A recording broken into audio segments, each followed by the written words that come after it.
Hello, everybody, and welcome back to the next installment of our ABC series. And this one is going to be I for iFrames. And yes, I did change my hair. Thank you for noticing.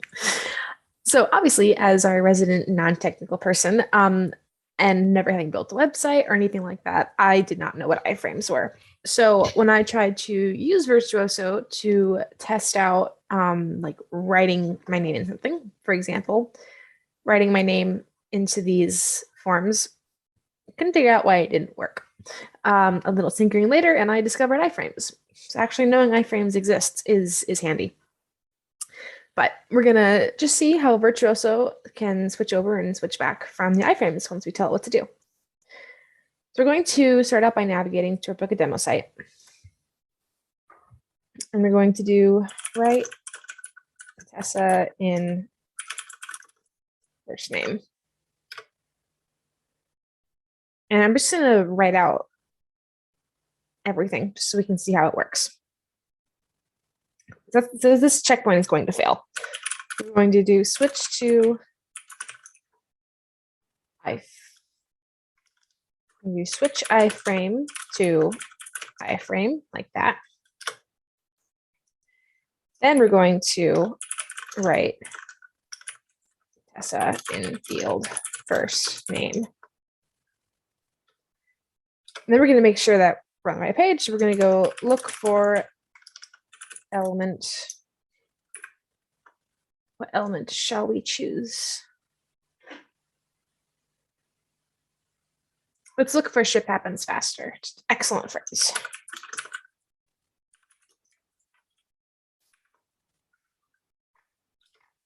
There we go. Now we'll run the journey and see what happens.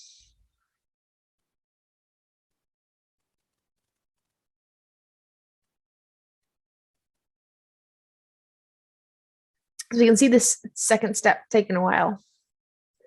And it did stop. We want to continue and erase error. We're just gonna start that over really quick.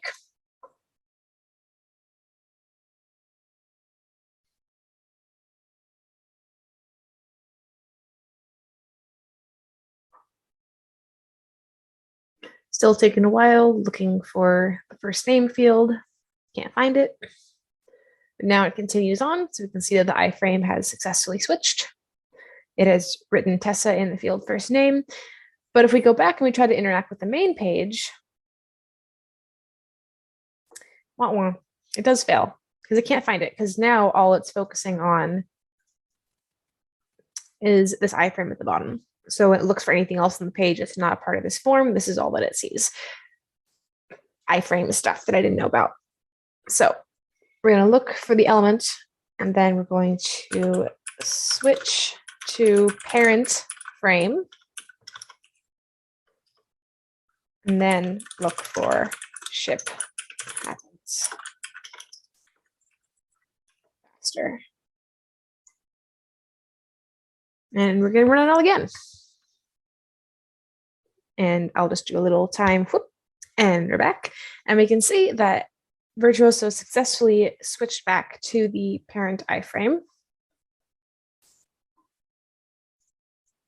and successfully identified what we told it to look for. That's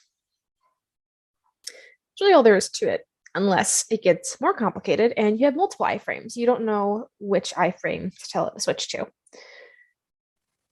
So I'm going to get rid of these steps really quick, as well as this one. Let's say we want to name it specifically. So we're going to do a switch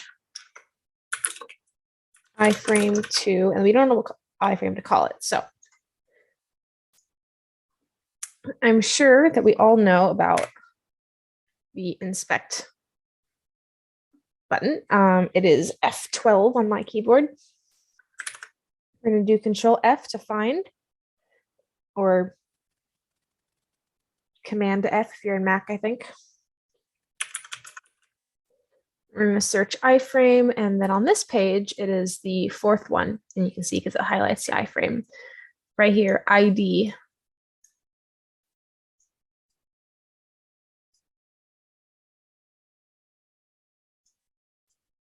HS-form-iframe-0.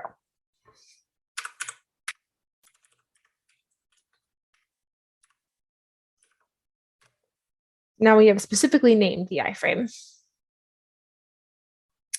And because it's a new step, I'm going to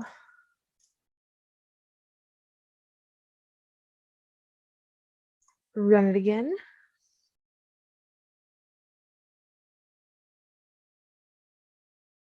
It'll run much faster this time because now we've gotten rid of those steps that would not have passed otherwise. Excellent. So we have successfully switched. So if you have multiple iframes, you can go into the expect mode, find your iframe, and name it specifically. That was something else that I learned about. Because like I said, not a website person. So iframes, like most things, I feel like I say this at the end of every video. So I am sorry that I am a broken record, but a lot easier than I thought it was going to be. That's really it. So I will see you guys back next week for our ABC's J video. I'll see you later.